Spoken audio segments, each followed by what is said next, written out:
bienvenidos a Viñetas. Hoy un monográfico sobre Lovecraft, sobre cómics basados en relatos suyos, sobre cómics que utilizan elementos creados por Lovecraft, como el Necronomicon o Cthulhu o lo que queráis, y también historias que utilizan a Lovecraft como uno de los personajes de sus historias. Allá vamos.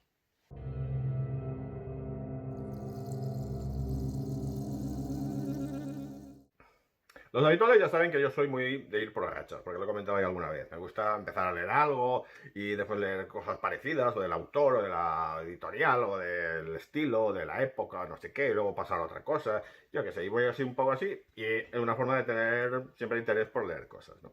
Entonces, hace unas semanas me leí me medio releí más bien, un cómic de Lovecraft, que después ya comentaré, y empecé a pensar que había mucho material sobre Lovecraft, ¿no? Desde adaptaciones de sus relatos, puras y duras, que hay muchísimas, sobre todo a partir del momento en que esto pasó a ser de dominio público, porque hasta cierto momento pues había unos representantes y era más complicado porque había un pago de derechos, etcétera, etcétera. Después hay también mucho material que utiliza elementos creados por Lovecraft, sobre todo los dioses primigenios, Cthulhu y todo esto. Llamarle Cthulhu, llamarle Chulu, como dice un amigo mío que siempre me ha hecho mucha gracia, porque lo de Chulu queda un poco raro. O el Necronomicon, ¿no? El famoso libro este, que había escrito el árabe loco, Abdul al-Farret, etcétera, etcétera, ¿no? O también muchas historias que utilizaban a Lovecraft como un personaje más del cómic que estaban contando, ¿no? Entonces, bueno, dije, bueno, vamos a ver qué sale de aquí. Me puse a investigar y salieron cosas muy curiosas, que es lo que os quiero contar en este vídeo, que me vuelo que va a ser bastante largo porque hay bastante material para leer, para comentar. Bueno, primero de todo, sí, me he leído a Lovecraft, los libros de Alianza de hace años y después ya me pillé los tomos estos con la narrativa completa, repletos de notas que parece que hacen una tesis, es una cosa un poco obsesiva, pero bueno, están bien. Volvamos al cómic. ¿Cuáles fueron las primeras adaptaciones de Lovecraft al cómic? Que yo sepa, si no me sale nada, las dos primeras fueron los Vault of Horrors 16 y 17 de la ECE. Este sería el 16 en versión reedición de Gemstone y este sería el 17 en versión reedición de Gemstone. Esto eran dos adaptaciones de dos relatos muy conocidos de Lovecraft, En la cripta y Aire frío. Pero eran adaptaciones un poco libres porque y un poco diferentes porque eran adaptaciones piratas. O sea, no aparece el nombre de Lovecraft por ningún lado y no debieron de pagar derechos ni de casualidad. Es famosa la historia de que a Ray Bradbury le adaptaron unas historias por la patilla. Bradbury envía una carta así un poco de recochineo, como diciendo me han gustado mucho las historias, pero yo no he visto el cheque. Y a partir de ese momento aparecieron adaptaciones de las historias de Bradbury, acreditándolo y todo el rollo. Con Lovecraft no sé si hubo algún problema porque aparecieron estas dos y luego ya no aparecieron más. Igual no quisieron que se hicieran estas adaptaciones o se enfadaron o lo que sea. Pero solo salieron estas dos y punto, ¿no? Además en dos números seguidos que parecía que querían ir haciéndolo de forma más seguida, ¿no? Pero bueno, ahí se quedó. Eran adaptaciones, ya os digo, libres. Está bastante mejor la de Aire frío. Pero creo que tiene su gracia saber que la ECE fueron los primeros en adoptar a Lovecraft. Después de los dos cómics estos de la ECE, que aparecieron a años 50, 51, según si miras fecha de aparición o fecha de portada y tal, a cabo de un par de años, en el 53, aparecería, editado por la Charlton, en una colección que se llama The Thing, que era una antología de relatos cortos de terror, una historia que empleaba el Necronomicon como uno de los elementos de esa historia, ¿no? ¿Por qué? Porque el Necronomicon, como Cthulhu, el Chulu, como lo querían llamar, era un elemento que Lovecraft había dejado que se convirtiera como de uso común y lo habían empleado muchísimos otros escritores de fantasía, de terror y tal. Y entonces era una cosa que llegó hasta el cómic porque, bueno, se entendía que era una cosa ya tan usual que no tenía realmente propietario, ¿no? Bueno. El Necronomicon también se utilizaría ya en los 60 en el 10º número de la Justice League of America de Garner Fox y Mike Sekowsky, donde la Liga de la Justicia de América pues se enfrentaba a Felix Faust, un brujo, y allí se mencionaba, bueno, pues eso, que tenía el el tema del Necronomicon, escrito por el árabe loco Abdul al-Harret, etcétera, etcétera, ¿no? En el año 66 también hubo una adaptación al cómic de la película El monstruo de terror, protagonizada por Boris Karloff, y que era una adaptación bastante libre del Color que cayó del cielo, ¿no? Bueno, y en el año 66 también apareció un libro que se llamaba Christopher Lee Treasury of Horror, o una cosa así, que era un libro con adaptaciones de relatos conocidos y donde se publicaría una adaptación de un relato que habían escrito a medias Lovecraft y August Derleth, ¿no? Que se llamaba Wentworth Day. Y esta historia después se acabaría publicando, estaba escrita, adaptada y dibujada por Ruth Jones en el número 13 de la revista Eerie, de la Warren. La Warren también haría otras adaptaciones de Lovecraft, no muchas. En el Creepy 21 haría una adaptación de Las ratas en las paredes, o los muros, no sé cómo lo debieron de traducir por aquí, ahora no me acuerdo, dibujada por Bob Janney, que es bastante horrible, es decir, es una adaptación bastante espantosa, que parece que el dibujante está más interesado en dibujar gente con armadura y castillos que en crear un ambiente así terrorífico y en mostrar escenas escabrosas, etcétera, etcétera. Es una cosa como muy decepcionante, una adaptación muy, muy, muy floja, posiblemente de las peores que he leído yo de Lovecraft, ¿no? Por el contrario, años después aparecería una que era muy buena, una gran, gran adaptación, que es Aire Frío, escrita, adaptada y dibujada por Bernie Wrightson, ¿no? Esta se ha publicado muchas veces, yo la leí por primera vez en el tomo este de Wrightson, Maestro del Macabro, de Tuten, Maestro del Terror, perdón. Y después esto se ha publicado en 40.000 sitios, ¿no? En adaptaciones, en tomos, otros tomos dedicados a Wrightson o en números de Creepy o yo qué sé, está muy, muy publicada. Hay una, en Estados Unidos también se ha publicado varias veces, pero hay una adaptación incluso a color, en una colección que reeditaba este material en comic book, pero coloreado. Un color bastante chillón y bastante hortera. Pero bueno, digamos que si la historia de Lovecraft, dibujada por Wrightson en blanco y negro, tenía una atmósfera siniestra, macabra, estupenda y con un final glorioso, pues allí la atmósfera con esos colores rosas y azules, pues como que se iba un poco al traste. Os pongo aquí la imagen final en colorines para que veáis un poco la diferencia de esta edición, ¿no?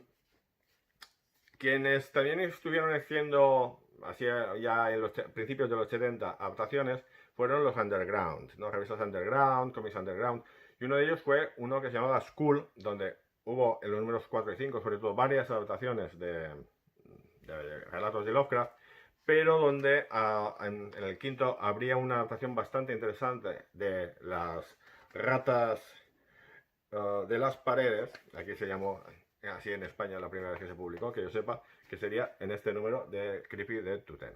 El autor, Richard Corben. Richard Corben aquí sí que hacía una historia donde se creaba un ambiente macabro, había el momento final que era especialmente escabroso y que funcionaba muy, muy bien, ¿no? Corben siempre ha tenido mucho interés en Lovecraft y en el material fantástico más o menos general, ¿no? Tiene mucho respeto por él y los ha tratado varias veces. Creo que aquí habría que mencionar, por ejemplo, Den, esto sería la edición firmada y numerada en inglés de Catalan Communications, no la primera edición, pero la segunda. Para que no te quedas con la portada esta en negro que era un poco triste, pues te ponían la portada así suelta, por ahí dura, o sea, la portada de la edición así en normal, pues te la ponían así y tal.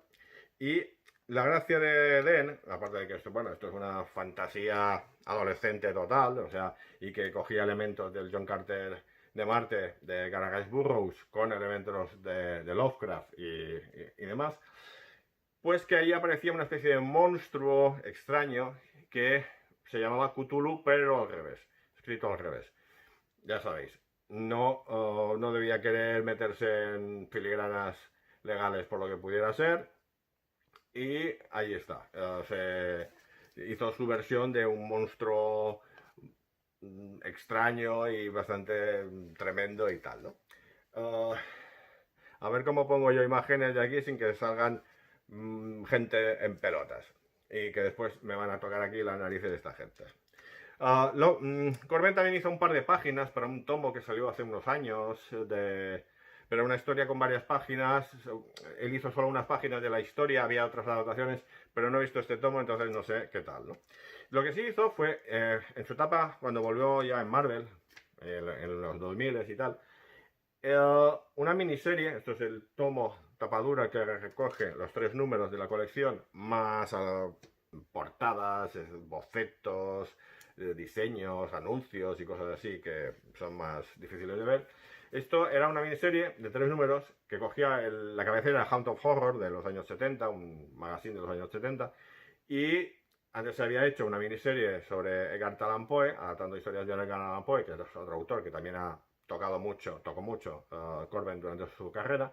Pues esto era adaptaciones de relatos más o menos conocidos, como Dagon o la música de Jack Fan y tal, pero también de poemas, que es lo que me parece más interesante, porque cogía poemas que son muy abstractos o que tienen alguna imagen, pero no acaban de ser muy definidos en cuanto a argumento, etcétera, y él a partir de ahí se creaba toda una historia a veces bastante currada, ¿no? Entonces es una cosa como más personal y funciona bastante bien. A mí me lo he estado releyendo ahora para este vídeo y creo que sigue funcionando bien. Se nota que el hombre se lo pasó bastante bien con toda esta historia, ¿no?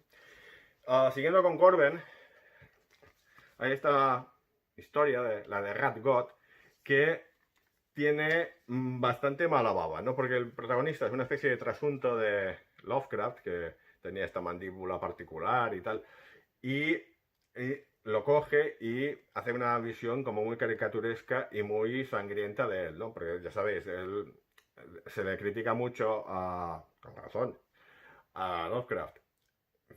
Comentarios como muy xenófobos, sobre todo en sus primeros relatos. Y entonces aquí tenemos un personaje que es muy xenófobo, metido en una historia de folclore indio y con mestizajes entre humanos y razas que no son humanas, como en la sombra sobre Innsmouth, etcétera, etcétera, ¿no? La verdad es que esta tiene elementos Lovecraftianos, pero también tiene bastante mala baba y bastante sorda. A mí es una serie uno de los trabajos que más me gustó de Lovecraft de los últimos años, ¿no? Bueno, volvemos a los años 70. En los años 70, Marvel estaba adaptando a Robert E. Howard en Conan y Cool y estas cosas, y tenía también algunos títulos que intentaban ser un poco la versión en color de las revistas de la Warren, ¿no? Y que intentaban competir con otros títulos de la de DC que iban un poco en esta línea. No duró mucho el experimento, ¿no? Pero en esos títulos que salieron, se publicaron varias adaptaciones de historias de Lovecraft. La primera sería esta, en el Tower of Shadows 3, que recogía una historia de Roy Thomas y Barry Windsor Smith, adaptando El Viejo Terrible. Es una historia bastante conocida de Lovecraft, así como bastante xenófobas, porque los malos son un polaco, un italiano y un portugués, o una cosa así. Y bueno, pues esto es un poco el primer intento que hicieron. Eran adaptaciones oficiales y aparecían allí con agradecimientos a Arkham House o no sé qué historia. Pero esto solo fue el principio. Después, por ejemplo, en el Chamber of Darkness, número 5, pues empezaron, hubo la de The Music from Beyond, que era una adaptación de la música de Eric Zahn, que estaba escrita por Roy Thomas también y dibujada por Johnny Craig, el famoso autor dibujante de los cómics de la EC, ¿no? Que estaba trabajando en Marvel haciendo sobre todo entintados en esos años. Después, por ejemplo, en el Tower of Shadows 9 habría una adaptación bastante resultona del modelo de Pigman, y estaba escrita por Roy Thomas y dibujada por Tom Palmer, dibujada y entintada por Tom Palmer, ¿no? Estas adaptaciones se acabarían con 2 números de Journey to Mystery, el 3 y el 4, que eran como una especie de díptico, porque en el número 3 había una adaptación de una historia de Robert Bloch, El vampiro estelar, que estaba dibujada por Jim Starlin y escrita por Ron Goulart. ¿Y por qué comentamos esta historia? Pues porque aparecía allí un personaje que era un trasunto de Lovecraft. Y entonces por ahí aparece Lovecraft sin que se le mencione así, pero sí que tiene todo el aspecto de Lovecraft. En la historia se entiende que el estudioso de Nueva Inglaterra y tal era Lovecraft, el escritor Robert Bloch lo había hecho con toda la idea, y bueno, pues había esta historia y tal, ¿no? Lovecraft hizo una continuación de este relato, que fue de hecho el último relato que escribió, El asiduo en las tinieblas, o una cosa así creo que se llamaba. Y este fue el relato que se adaptó en el Journey into Mystery 4. Volvía a tener a Ron Goulart de guionista y tenía a Jim Collan dibujando. Bloch después hizo otra continuación muchos años después, pero bueno, esta ya no la adaptaron en Marvel, ¿no? Marvel no quiso, supongo, seguir pagando derechos, pero sí que quería seguir jugando un poco con todos estos personajes. Y lo que hizo, supongo que para ya no tener conflictos con Arkham, etcétera, etcétera, fue ir haciendo sus versiones de esos personajes o historias que recordaban bastante el ambiente de Lovecraft y de sus historias, ¿no? Por ejemplo, en la etapa de Doctor Extraño, de Roy Thomas y Jim Collan, pues hubo este número. También hubo otros donde había elementos que recordaban mucho las historias de Lovecraft, ¿no? Sobre todo el ciclo este de todo el rollo este de terror cósmico, de Cthulhu y los dioses primigenios, etcétera. Y el culto de Cthulhu, etcétera. Todo esto más o menos fueron apareciendo cosas bastante similares. En la etapa de Frank Brunner y Englehart y tal, pues aparecía Shumagorath, que era como la versión de Cthulhu de Marvel durante un tiempo, ¿no? Al igual que no empleaban el Necronomicon, sino que se inventaron el Darkhold. Y que era el libro responsable de que Jack Russell, por ejemplo, se convirtiera en el hombre lobo de noche, etc. El Darkhold, de hecho, incluso en los años 90 hubo una colección que se llamaba así. Bastante bueno, pero está aquí. Bueno, dibujada por Richard Case antes de desaparecer del mapa y tal, ¿no? A Cthulhu, por ejemplo, lo mencionarían en algunos números de La Espada Salvaje de Conan, en la etapa de Roy Thomas y tal.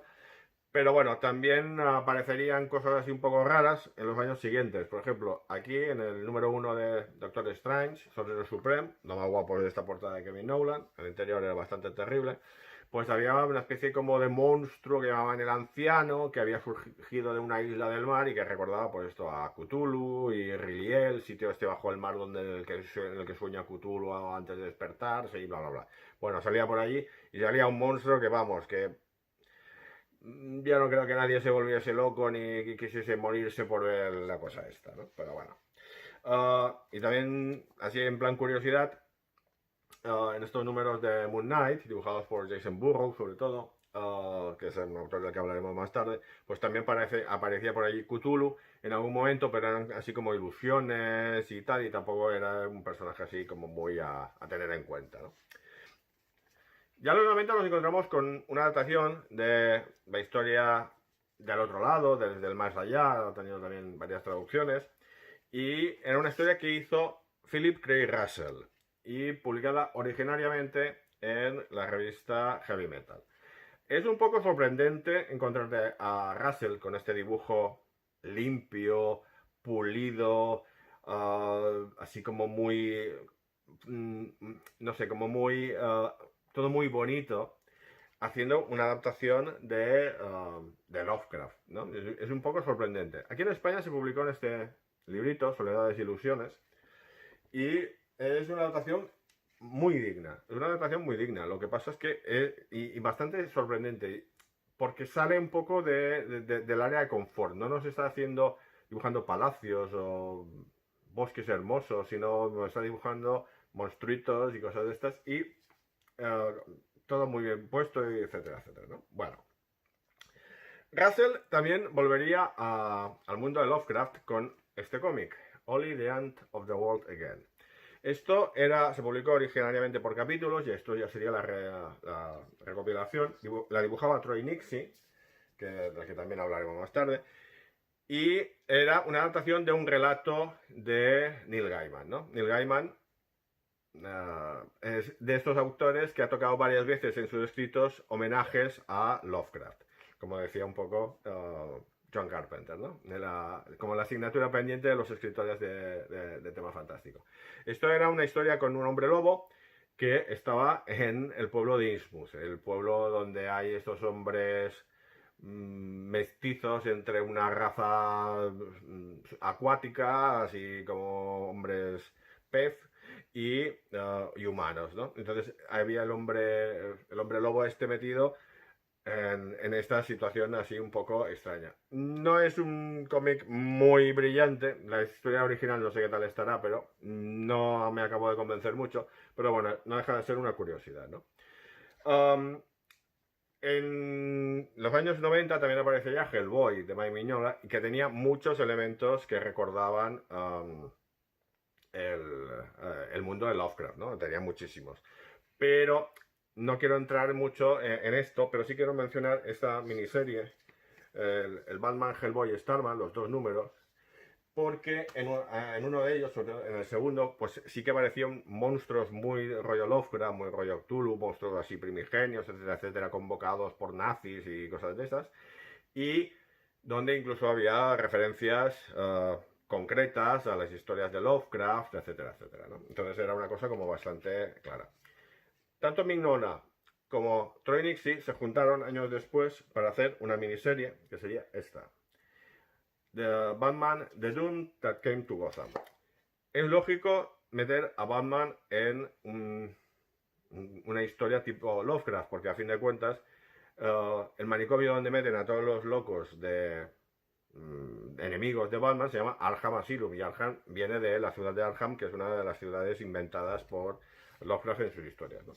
Esta historia es como un Elseworld, un otros mundos, ambientada en los años 20, con un millonario, con sus pupilos, que son los Dick Grayson, Tim Drake, Jason Todd y tal, que ha estado viajando por el mundo, vuelve a Gotham y empieza a su mansión y empieza a encontrarse en un berenjenal de rollos Lovecraftianos con monstruos, etcétera, etcétera, y referencias miles a las historias de Lovecraft, ¿no? Las montañas de la locura, Herbert West reanimador, etcétera, etcétera. Está siendo un entretenimiento no especialmente, no es una locura, sí que se lee bastante bien y es bastante simpática, ¿no?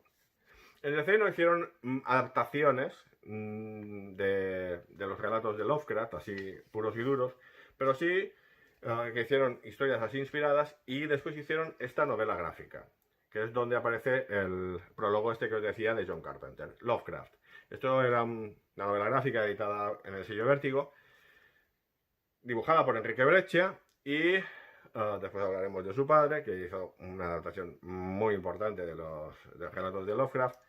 Es adaptada, el guión técnico y tal, la adaptación era de Kay Giffen, y el guión original era de Hans Radionov, que es en teoría un guionista de cine, fue el guionista de la película de adaptación del Hombre Cosa, que es de las cosas más horribles que he visto en mi vida, y es un tío que ha hecho películas absolutamente horribles. Si entras en IMDb y miras lo que ha hecho, es un espanto detrás de otro y unas puntuaciones bajísimas.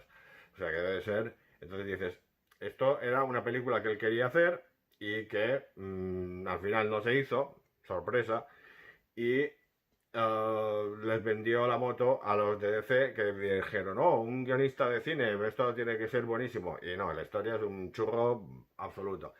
Pero está más o menos bien contada y el dibujo de Breccia pues funciona muy bien, ¿no? Entonces, bueno, pues ahí tienes una historia con Lovecraft pasando del mundo real al mundo de sus historias, para arriba, para abajo y tal.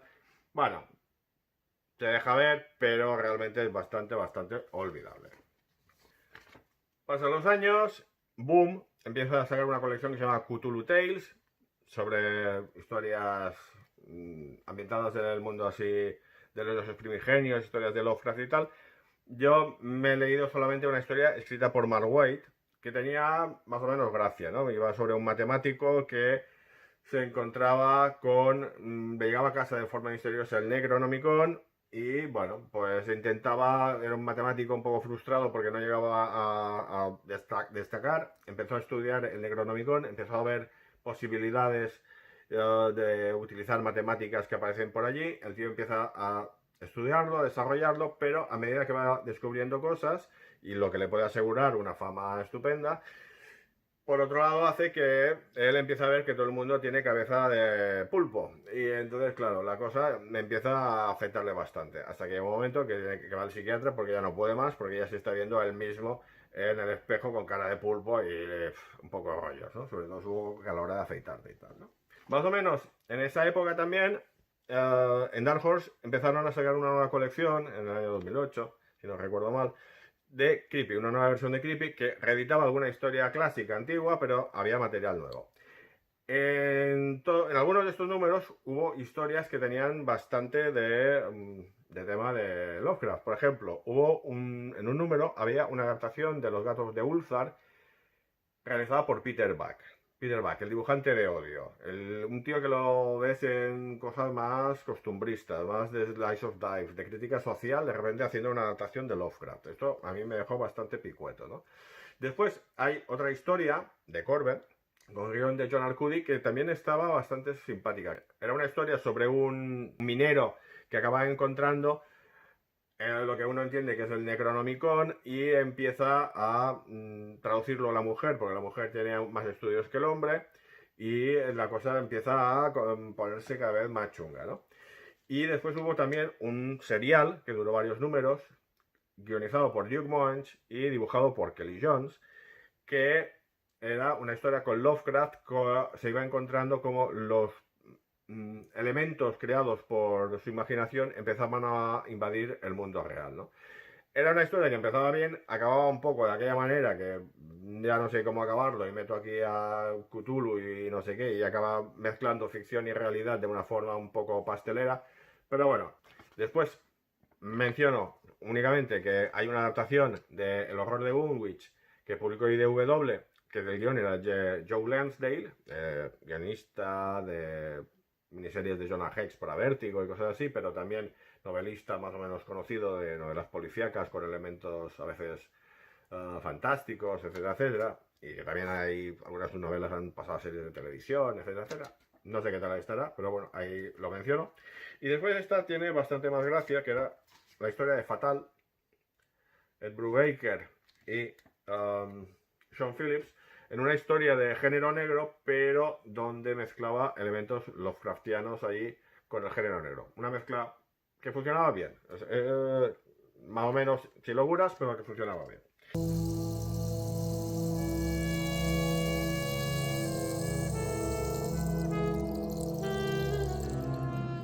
Bueno, vamos a hablar ahora de Alan Moore.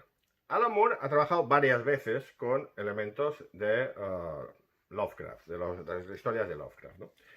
Empezaríamos con la Liga de los Caballeros Extraordinarios. No tanto en la parte de cómics, sino en los complementos que ponía al final de texto, un serial con texto, donde iban apareciendo personajes de las obras de Lovecraft, ¿no? Esto saldría en varias veces y también, por ejemplo, en el Black Dossier también aparecería alguna de estas referencias a las historias de Lovecraft.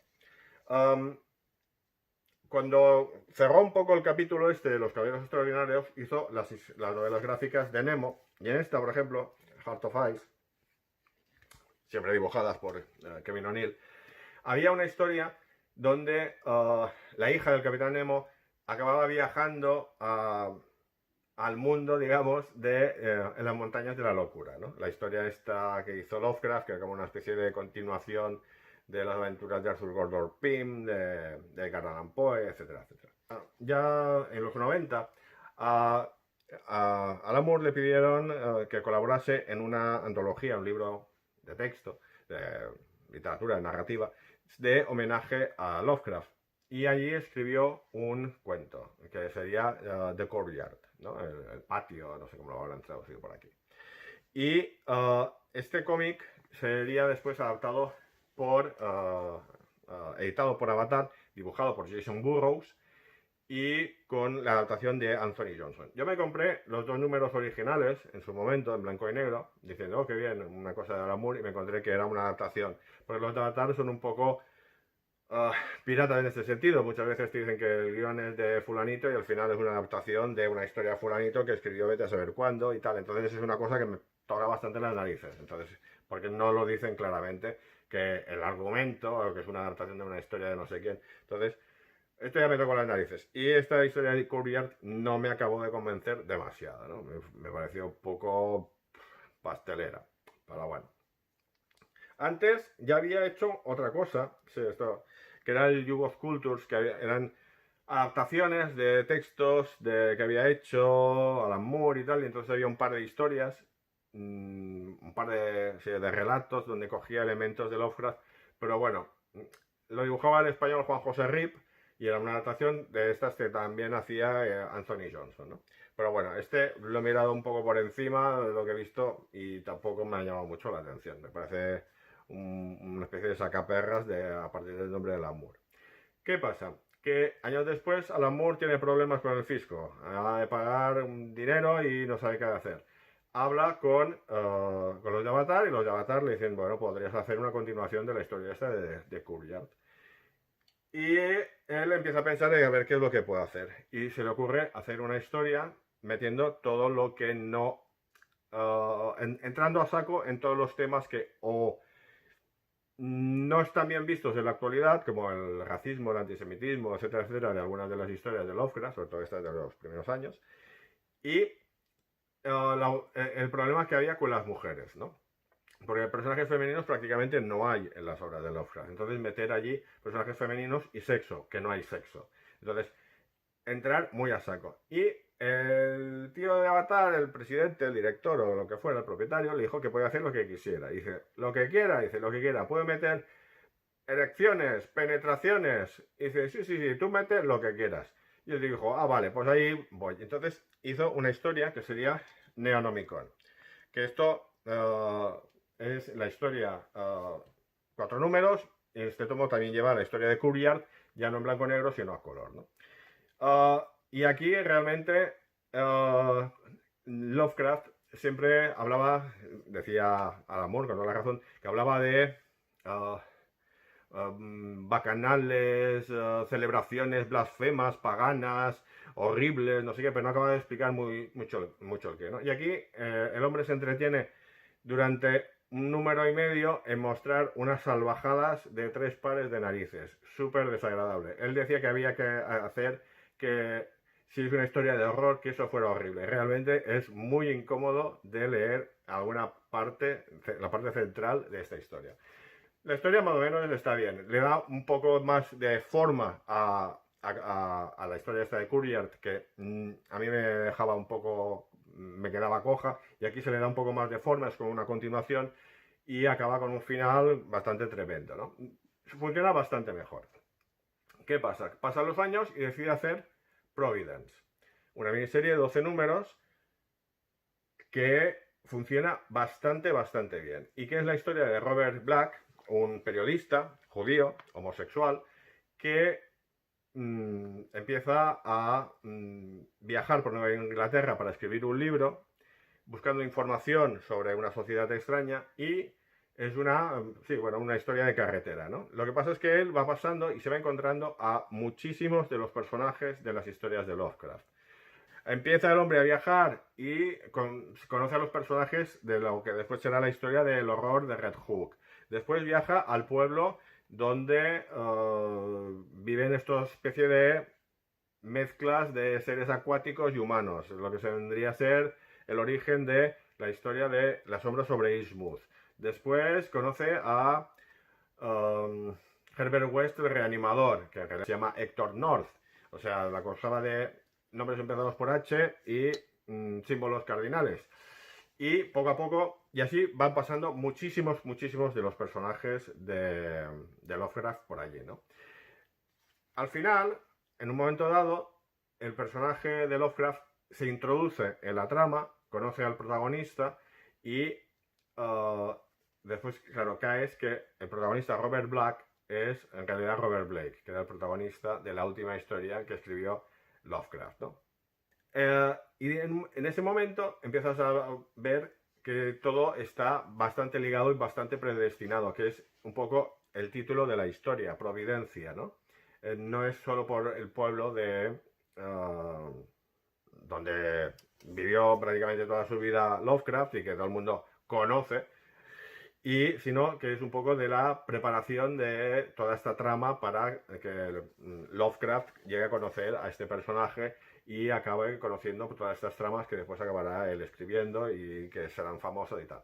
Los últimos dos números son la continuación de Necronomicon. Entonces, algunos de los personajes que han salido y que han sobrevivido a todos estos años, pues vuelven a salir y empiezas y te acaban un poco ya toda la historia, ¿no? En teoría.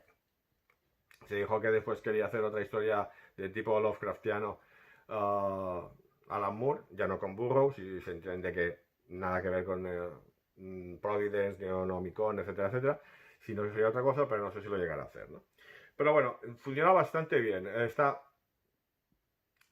Narrativamente está todo muy bien pensado, está lleno de detalles a un nivel enfermizo, o sea que yo cuando me la he leído pues lo he tenido que hacer con una página web de estos de frikis que apuntan todos los detalles y te caes en referencias que no hubieras caído probablemente, aunque te hayas leído las historias de Lovecraft y todo esto, cosas muy, muy, muy escondidas. Tiene bastante gracia. Y lo que sí que se me hizo más pesado es que en los primeros 10 números, las últimas páginas de cada número están destinadas a poner como un diario del protagonista, que va contando un poco lo que le va pasando, que tú sabes que se está encontrando con gente muy chunga y este hombre no se entera absolutamente de nada, es un alerado total, ¿no? Entonces tú lo ves en sus textos que él no se entera de nada. Y que también tiene bastante gracia ver cómo en toda la historia el concepto de que la ficción puede alterar la realidad, porque, y al final lo acaban diciendo, que un libro religioso, tipo la Biblia, el Corán, etcétera, etcétera, son libros que han cambiado el mundo. Entonces, es un poco el concepto que hay detrás de toda esta obra. En esos textos que escribe en su diario, al final, pues hay reflexiones sobre la importancia de la ficción, de las reflexiones sobre el género de terror, sobre cómo tiene que actuar un personaje. Hay referencias de cosas que uno entiende que se asemeja más a autores más modernos, como por ejemplo, o obras más modernas, como Elite de Stephen King. Hay bastantes referencias. Lo que sí que pasa es que estos textos en cada número son 14 páginas. 14 páginas de letra mecanografiada, o sea, manuscrita, bien escrita, pero lo que es un poco pesadito de leer a veces tantas páginas, ¿no? Entonces, igual ahí meterle un poco de tijera creo que hubiera sido bastante, bastante conveniente. Hay momentos que se hace muy pesadito. Pero bueno, es una obra que funciona muy, muy bien y que seguramente volveré a ella en algún momento con más calma y ya sabiendo un poco dónde me meto para fijarme más en estos detalles, ¿no? En Inglaterra también han tenido sus adaptaciones, sobre todo a partir del momento en que se hizo de dominio público el tema de las obras de Lovecraft. Y Sean Hero ha publicado varias adaptaciones de relatos de Lovecraft. Yo tengo Las montañas de la locura, The Mountains of Madness, dibujado y adaptado por N.J. Culbart, y después hizo otras, ¿no? Adaptaciones del caso de Charles Dexter Ward, etc.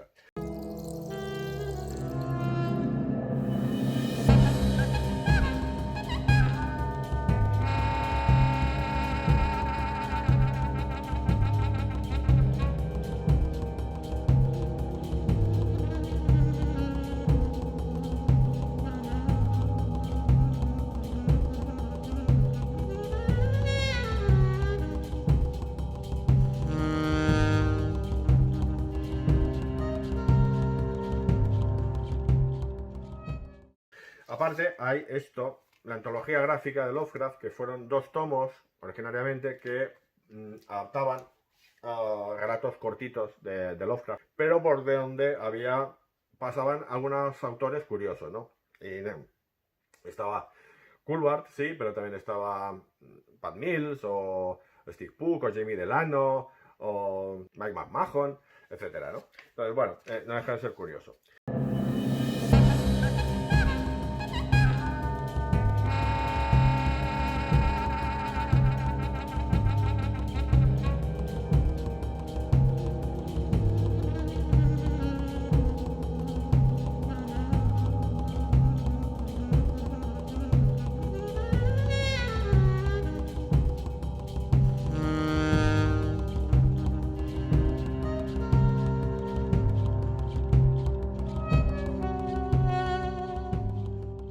De todas formas, hay un pastiche que a mí me hace bastante gracia en inglés, que se publicó originariamente en la revista 2000 AD. Lo tengo incluido en este tomo. Está escrito por Gordon Rennie, dibujado por Fraser Irving, y era un serial que se llamaba Necronautas, que era una especie de un poco rollo la Liga de los Caballeros Extraordinarios, ¿no? Entonces es un grupo que monta Harry Houdini y acompañado de Arthur Conan Doyle, Charles Ford, un investigador de cosas extrañas y tal de esa época, y Lovecraft. Los cuatro están ahí enfrentados contra un intento de traer a los dioses primigenios a la Tierra y que está dirigido por un más malo que la tiña, Charles Lindbergh, sin nombrar, pero que uno entiende que Charles Lindbergh por las imágenes que salen, etcétera, etcétera, ¿no? Es curioso, es una cosa de estas un poco sorprendentes, pero que tiene bastante gracia. De pastiches, en inglés, hay bastantes y hay algunos muy, muy marcianos, ¿no? Aquí yo os voy a ir mencionando algunos. Army of Darkness, Reanimator, o sea, el mundo de Sam Raimi y Herbert West. Hala, aclaraos. Rick y Morty contra Cthulhu, de la marinera. Elvira, ya sabéis, la presentadora esta de programas de películas de terror, que se hizo muy popular, que incluso hizo alguna película, etcétera, etcétera. Bueno, Elvira meets Lovecraft. Hala, agárrate moreno. Después está el Treehouse of Horror. En el número 19 había una historia escrita por Len Wein, con el nombre de Lovecraftian Len Wein. Ya decía John Carpenter en el prólogo bueno, que Lovecraft es de los pocos autores que ha convertido su nombre en un adjetivo, igual que kafkiano, por ejemplo. Pues los ingleses dicen mucho lo de Lovecraftiano. Bueno, pues Lovecraftiano Len Wein y dibujado por Dan Brereton. Y era una historia donde Bart Simpson era castigado a ordenar una biblioteca, descubría el Necronomicon y montaba un pollo de 3 pares de narices, ¿no? La historia se titulaba Cthulhu Jesús. Es divertida, esta sí que es divertida. Y la última, para acabar de mencionar, sería la adaptación de Estudio en Esmeralda, que está publicada en España, si no me equivoco, que es una adaptación de un pastiche entre Lovecraft y Sherlock Holmes, que era una adaptación de un relato de Neil Gaiman que se había publicado en una antología que juntaba los dos mundos, ¿no? El de Lovecraft y el de Sherlock Holmes. La adaptación la hizo Rafael Alburquerque. No la he leído, no sé qué tal estará, pero bueno, ahí os lo dejo por si os interesa. Hemos hablado ahora de adaptaciones y demás en inglés. Ahora vamos a hablar de las que se han hecho en español, que hay algunas curiosas y algunas bastante interesantes, ¿no? El primero, evidentemente, sería esto, Los mitos de Cthulhu, de Alberto Breccia, al dibujo y adaptación de su yerno Norberto Buscaglia. A ver, esta es la edición de Stiberri, que es la última. Antes se editó por Sin Sentido y antes se editó por capítulos en la revista Creepy. A mí me gustaba más la portada de Sin Sentido, pero bueno, no me la compré en su momento y al final he comprado esta. Pero bueno, es una muy buena edición, de todas formas. ¿Por qué? Porque está reproducido desde los originales y entonces muchísimos detalles que se habían perdido en las ediciones de Creepy o en ediciones en revistas extranjeras, que algunos mostré después y demás, pues aquí no. Aquí puedes ver todo el trabajo de Breccia con cuchillas, con trapos, con collage, yo que sé, una brutalidad. Pero ¿qué pasa con estas historias, con estas adaptaciones? Esto lo hizo en los años 70, se publicó inicialmente en una revista italiana, etc. Bueno, ¿qué problema hay? Que está muy condicionada por el texto. Es decir, Lovecraft tenía una forma de escribir muy recargada, muy barroca y muy densa. Entonces, el problema que tiene es que ha cogido muchísimos de estos textos y las páginas están cargadísimas de texto. Esto hace que tú no leas, las viñetas no son narrativas, son solo ilustrativas de la cantidad de texto que te ponen en voces en off al lado, ¿no? Entonces, no es una cosa que uno lea. El ojo no lo lee realmente. Tú estás leyendo texto prácticamente muy ilustrado, pero solo estás leyendo texto, como te podrías estar leyendo un libro y tal, ¿no? A mí me falla un poco esto. Lo que sí me gusta mucho es cómo resuelve Breccia un problema gordo, que es cómo representar cosas que siempre Lovecraft no hacía descripciones muy claras, sino que eran más intuitivas, más de sensaciones, más de impresiones, y te hablaba de cosas descomunales, de cosas terroríficas, era todo muy vago, ¿sabéis? Entonces, allí, ¿qué es lo que hace? Pues hace dibujos de cosas casi abstractas. Entonces tú no sabes muy bien lo que estás viendo y por eso funciona muy bien. A mí es una cosa que tengo que decir que me ha sorprendido, bueno, me sorprendió mucho en su momento, pero sobre todo al ver estos dibujos bien reproducidos, cómo jugaba con el lector, ¿no? Para darle algo, pero no llegar a enseñarle nada, ¿no? Entonces es muy puñetero el tío. Me gustó mucho cómo resolvía estas cosas, ¿no? Breccia no solo hizo estas adaptaciones en blanco y negro, y que es seguramente una de las adaptaciones más famosas, sino que también hizo una de un relato, El viejo terrible, en este tomo. Este es el Sin Sentido, Sueños Pesados. Aquí había otras adaptaciones, otras historias, pero aquí sí que había otra historia, una de las historias también muy conocidas de Lovecraft, ¿no? Es curioso después, con todo esto, poder hacer comparaciones, ¿no? Y ver cómo la misma historia es adaptada por Alberto Breccia y es adaptada por Roy Thomas y Barry Windsor Smith, ¿no? Y ver cómo lo resuelve cada uno a su manera, ¿no? Bueno, esta es reciente. Os hablaba en el vídeo anterior de la historia de Max, donde juntaba a Walt Disney y Lovecraft. Os enseñaba la edición del álbum, que era coloreada. Bueno, esto se publicó en 2 números del Víbora. Este sería uno de ellos, el que tiene la portada más enseñable.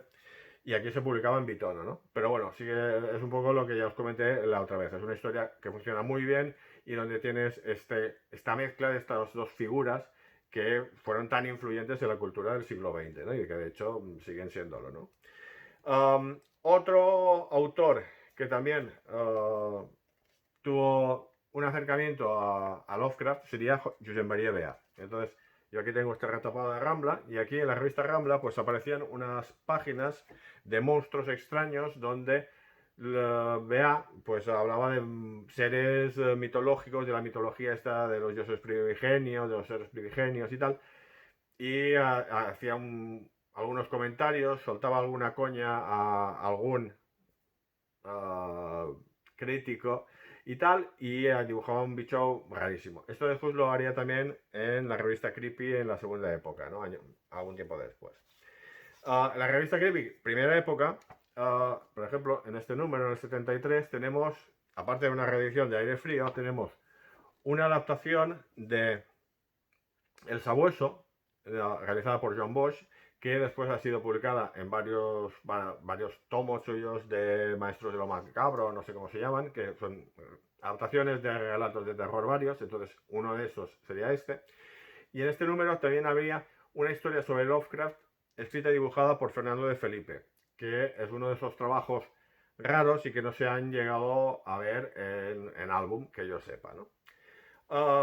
Por esos años también aparecería en nada menos que la colección del Capitán Trueno de Bruguera, la última colección, la que cerró un poco de mala manera dejando la historia mal acabada, sin acabar, del Capitán Trueno. Pues aquí, en los primeros números, en los 9 primeros números, Esteban Maroto adaptó 3 relatos de Lovecraft.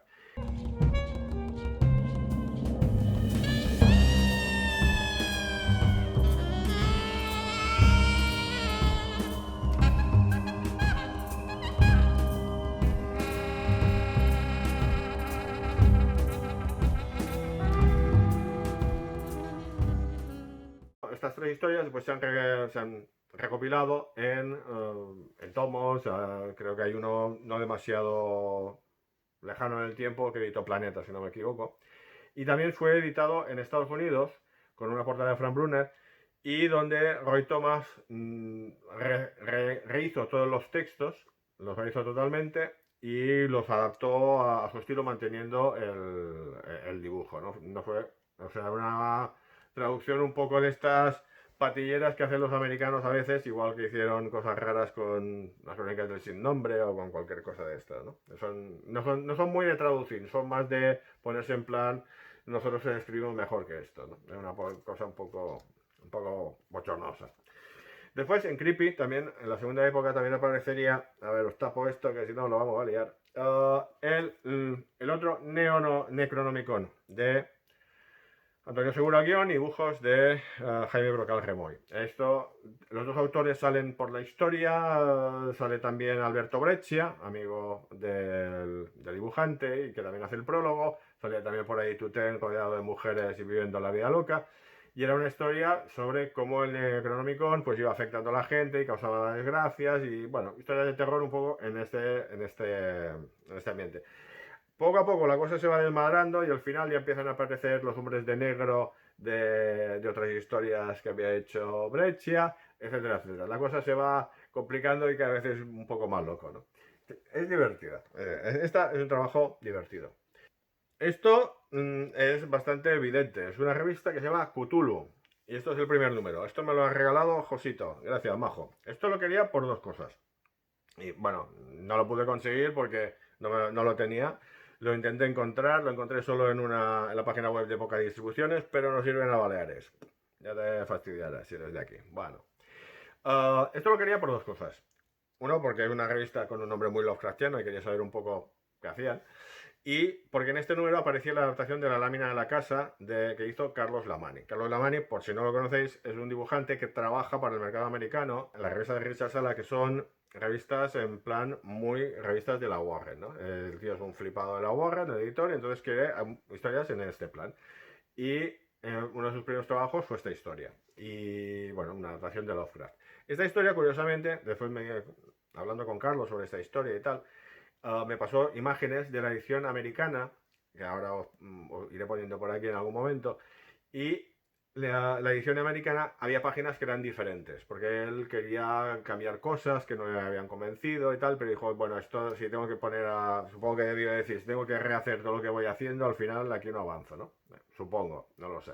Pero bueno, está curioso. De todas formas, en esa revista Cthulhu también aparecían hay una página dedicada al joven Lovecraft, que era un personaje que había surgido en tiras por internet y demás, y que después aparecieron 4 tomos recopilando estas tiras, editadas también por Diabolo. Diabolo ha publicado mucho material relacionado con Lovecraft, ¿no? Mucho.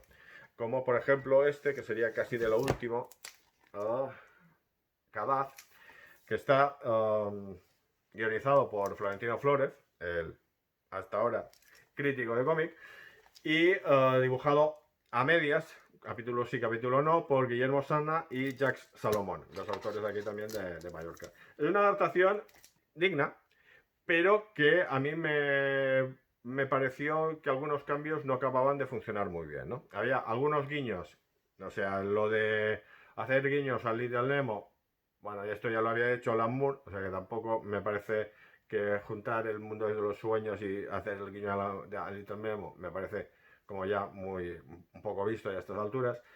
Me parece bien que ponga personajes femeninos, porque es algo que no había en las historias de Lovecraft. Y bueno, esto ya son otros tiempos, pero me toca un poco las narices que estén allí para lucir palmito y que sean para ser el descanso del guerrero y para hacer chistes sobre bultos enseñando un plano del escote, ¿no? Que es un poco, yo qué sé, Mariano Ozores, ¿no? Entonces es una cosa un poco bochornosa a ratos. Aparte de que la alternancia esta de los dos dibujantes, pues es un poco desconcertante, ¿no? Porque no es que uno dibuje a unos personajes por un lado y el otro dibuja a otros por otro y luego vas alternando. No, es que estás contando lo mismo con dos estilos de dibujo diferentes y queda un poco raro esta mezcla, ¿no?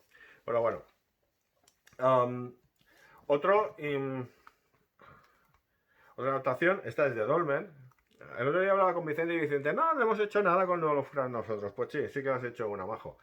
Esto, el Herbert West, Carne Fresca, una adaptación de la historia de Herbert West Reanimador, escrita por Luciano Saracino y dibujada por Rodrigo López. Una adaptación bastante digna, que crea bastante mal rollo, o sea, el ambiente mal rollero pues lo trae bastante bien y que a mí me gustó bastante por la parte gráfica, ¿no? Porque tiene un dibujo como muy expresivo y como que funciona muy bien.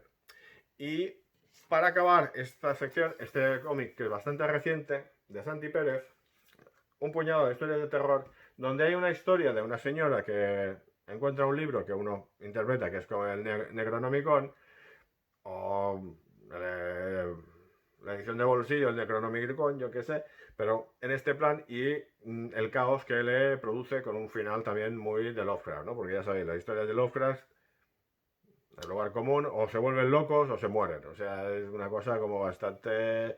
Está la cosa que como te toque hacer de protagonista de una historia de Lovecraft, sabes que lo vas a tener bastante fastidiado, ¿no? En el capítulo de pastiches hay uno que no he leído, que no he visto en mi vida, pero que voy a buscar con ganas y en cuanto tenga un rato, que es Cthulhu versus Belén Esteban. Ese choque de titanes. El autor Isaac Soler. Esto lo tengo que leer ya.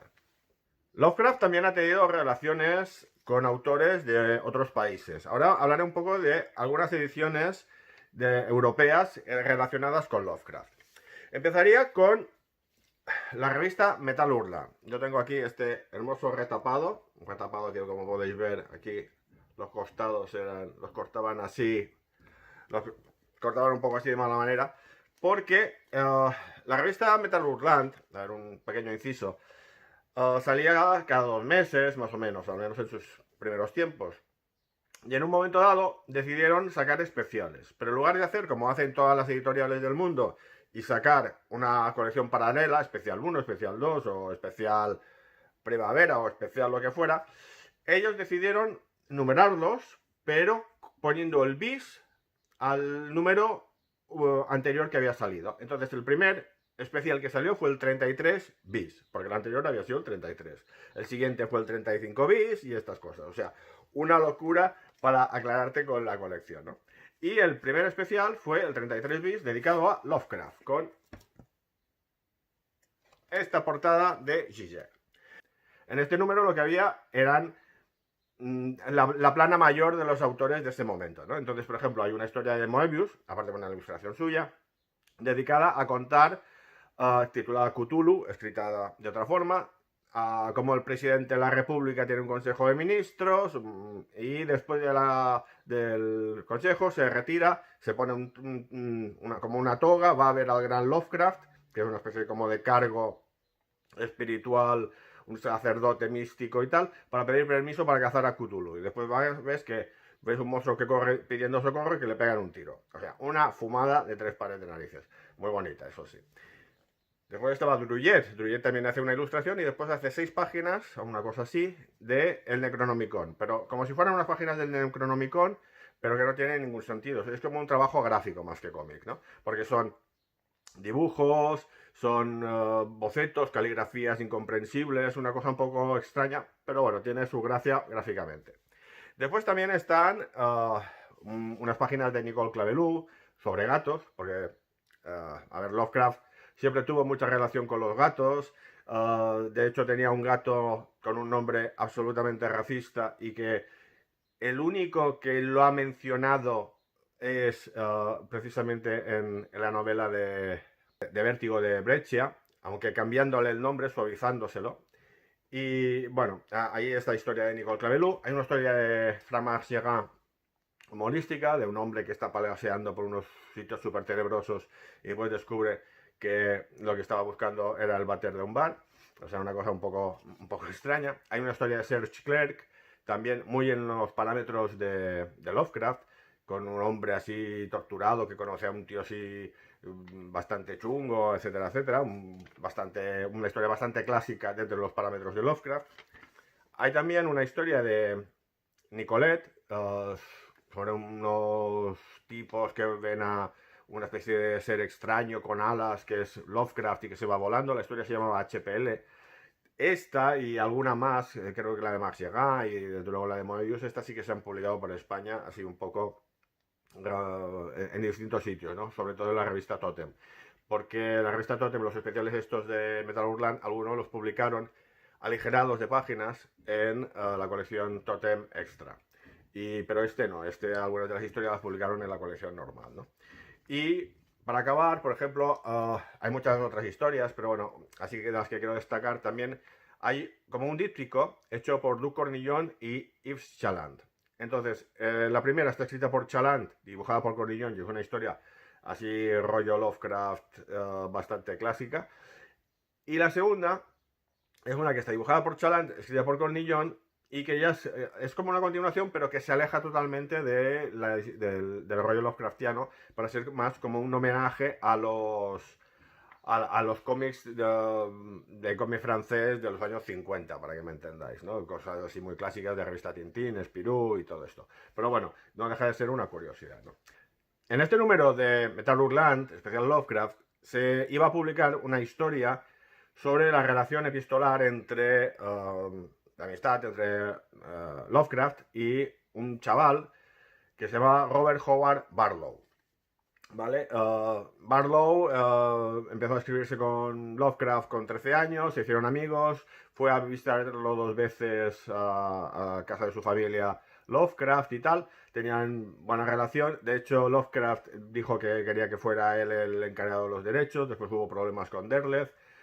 Barlow después se fue a vivir a México porque era especialista en culturas precolombinas o una cosa así, era homosexual, le acusaron antes de que le acusasen de ser homosexual se suicidó, en fin, una historia bastante dramática, ¿no? Entonces toda esta historia es la que contaron François Rivière al guión y dibujos de Andreas Martens, un dibujante alemán pero que ha trabajado básicamente para el cómic francés, belga toda la vida, ¿no? Andreas es posiblemente el autor más influenciado por Lovecraft y además es reconocido por él, pero no ha hecho adaptaciones directas de Lovecraft ni ha utilizado los personajes de Cthulhu o los dioses primigenios o el Necronomicon ni nada de esto. Pero sí que hay un ambiente muy, muy Lovecraftiano en muchas de sus historias, ¿no? Entonces yo aquí posiblemente las 2 obras que están más influenciadas por todo esto sería Rourke, aquí primer álbum francés, que eso es Alto Norma, ahora está incluido en un integral que editó ECC, que recogió los 7 álbumes, los 8, porque después hizo un número 0 y alguna historia corta y tal, creo que está recogido todo en estos 2 integrales. Y que es una historia donde sí que en Rourke, por ejemplo, sí que hay esta presencia de un mundo amenazado por una civilización extraterrestre más allá de la comprensión humana y tal, ¿no? Entonces, es una cosa bastante evidente que hay una influencia muy, muy patente de Lovecraft.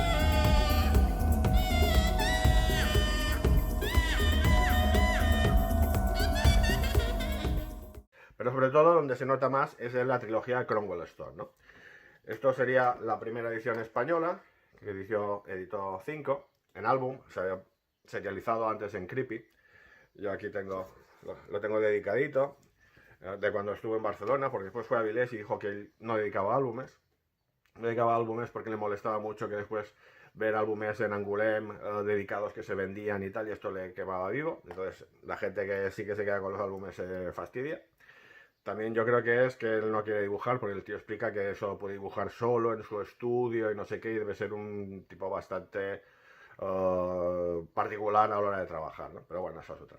Bueno, después de Cromwell Stone haría 2 historias más, el regreso de Cromwell Stone y el testamento de Cromwell Stone.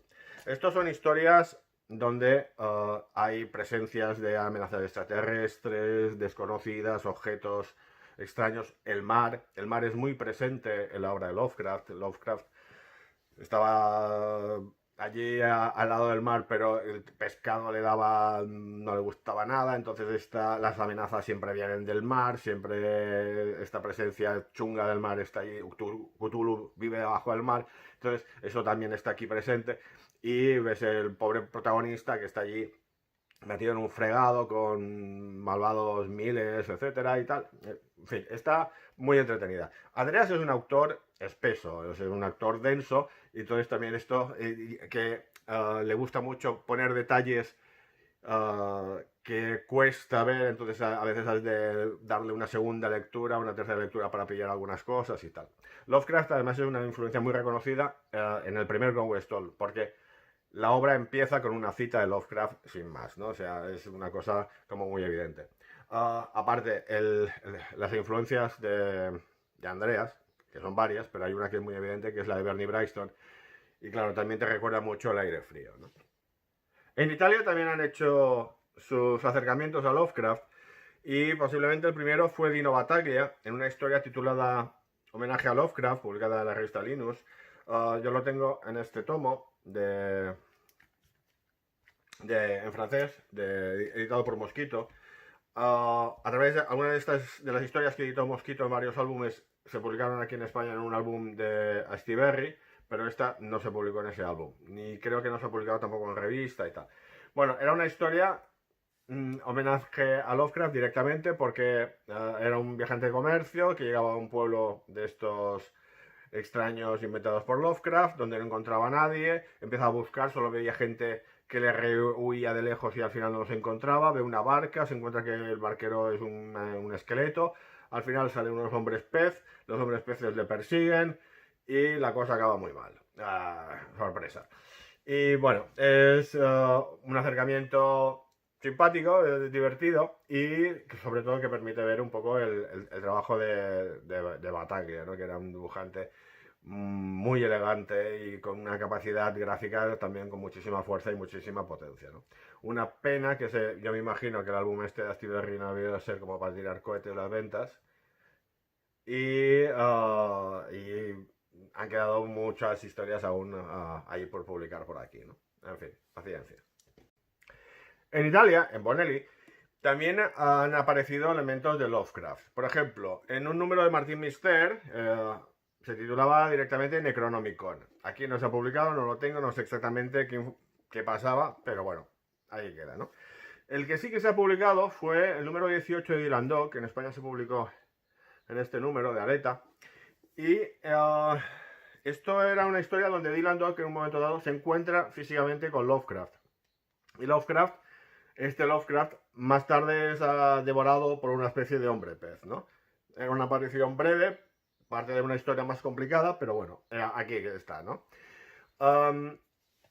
Bastante más interesante sería esto. Desde el más allá hay otras historias de Dick Krieg, que estos son adaptaciones puras y duras de varias de las historias de Lovecraft, esto lo editó La Cúpula, y que son unas historias que le van muy bien a este autor, ¿no?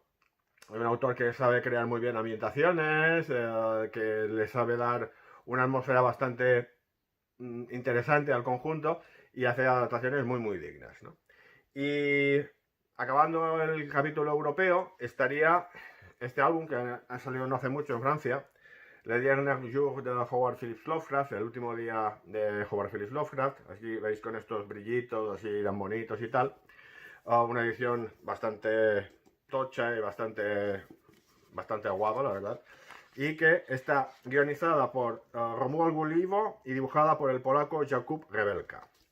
No los conocía, la verdad es que ha sido un poco por probar porque me llamó la atención el dibujo. La historia es esto, el último día de Lovecraft, donde empiezan a aparecer personajes de su imaginación, se encuentra con Borges, se encuentra con un trío formado por Stephen King, Neil Gaiman y Alan Moore, que hablan sobre su trabajo, etcétera, etcétera. Y bueno, es un poco una ida de olla bastante tremenda. No, la historia es un poco sota, caballo y rey y tampoco llega a profundizar demasiado, ¿no? Lo que sí que es muy potente es el trabajo gráfico de Rebelka. Es un trabajo muy espectacular, muy bonito, que además en esta edición grande y tal, pues luce muchísimo y entra mucho, mucho, mucho por los ojos todos estos paseos de Lovecraft, estos encuentros, estos lugares a los que va, ¿no? Esto funciona muy, muy bien. Y ya, para acabar, pasamos al capítulo un poco japonés, ¿no? de Japón, hay un autor, Junji Ito, que aparte de alguna ilustración sobre Lovecraft y tal, ha hecho también, ha declarado que él es un fan de Lovecraft, etc. Él, cuando lo lees un poco sobre el tema, todo el mundo te comenta que la más influenciada por Lovecraft posiblemente sea esta, Espiral. Uh, es posible, porque hay una civilización anterior al hombre, gigantesca, incomprensible, la cosa empieza muy poquito y cada vez se va complicando más. Pero bueno, hay influencias de otros autores. Yo, por ejemplo, hay todas esas fusiones de humanos o gente que se va transformando en cosas, en animales y no sé qué, que a mí me recordó más el rollo de Nueva Carne, de las películas de Cronenberg o cosas así, ¿no? Pero bueno, los menciono porque, bueno, algo de influencia hay, aunque yo tampoco la tengo muy clara. Los que sí son muy evidentes, porque son adaptaciones, son los cómics de Gautanabe. Ya tengo aquí La sombra sobre Innsmouth y La llamada de Cthulhu. Estos son adaptaciones muy dignas. A mí la verdad es que me han sorprendido mucho y para bien. Porque hace una cosa que es bastante sensata. Es decir, él está haciendo un cómic. Entonces, él intenta evitar el peso de los textos de apoyo. Intenta que sean las viñetas las que te estén contando la historia. Y entonces él, si en el cuento original de Cthulhu, que hay como varios capítulos, y hay uno de un policía ya que hacen así como interrumpen una ceremonia así como vudú y tal, y después hay la historia de un marino que llega a una isla, etcétera, etcétera, y antes ha tenido un encuentro con otro barco, y así que los han intentado asaltar, etcétera, etcétera, pues él se dedica páginas y páginas a explicar el enfrentamiento de los policías o la lucha con el otro barco o tal. Entonces la cosa se respira. Entonces tú la lees y van pasando las páginas bien, ¿no? No es algo que depende del texto, sino que tú te vas viendo la historia y te vas metiendo. Y debes hacer una cosa que me parece también muy digna, que es, no intenta condicionarte diciendo, estos son escalones que no parecían hechos para seres humanos y tal. Él no, él dibuja una arquitectura, unas estructuras que son francamente extrañas y bastante marrolleras. Entonces, eso funciona ya de entrada muy bien, no hace falta que me expliques estas historias, ¿no? Entonces, en ese sentido, o la historia de Innsmouth, ¿no? El personaje principal que está paseando por Innsmouth y te da una sensación de un pueblo así, un ambiente así como muy turbio y muy desasosegante, pues él se dedica páginas a mostrarte las casas esas medio derruidas, con sombras, con así un ambiente turbio, ¿no? Entonces todo esto funciona muy bien. Entonces, no es una adaptación que tiene clarísimo que el peso ha de ser visual, no ha de ser en textos de apoyo, y entonces coge las páginas que necesite para contar lo que necesita, ¿no? Entonces funcionan muy bien. Supongo que me iré pillando las demás que hay, porque hay unas cuantas más, hay una de La Montana y la locura de los tomos y alguno más. Entonces estos creo que están bastante bien. Y bueno, hasta aquí el repaso de las adaptaciones de Lovecraft. Este es un vídeo larguito. Lo he tenido que grabar en dos partes porque la memoria del móvil se me fastidió y ya dijo hasta aquí hemos llegado. Para subirlo al ordenador ha sido también una odisea. En fin, el montaje ya ando a medias y también tela marinera. O sea que bueno, tenéis para un rato. Si lo habéis visto en un tirón, mis gracias y mis felicitaciones. Si lo habéis visto en partes y habéis llegado hasta aquí, bueno, tampoco está mal. O sea, esto no caduca, siempre digo lo mismo. Nos vemos en el próximo vídeo. Salud.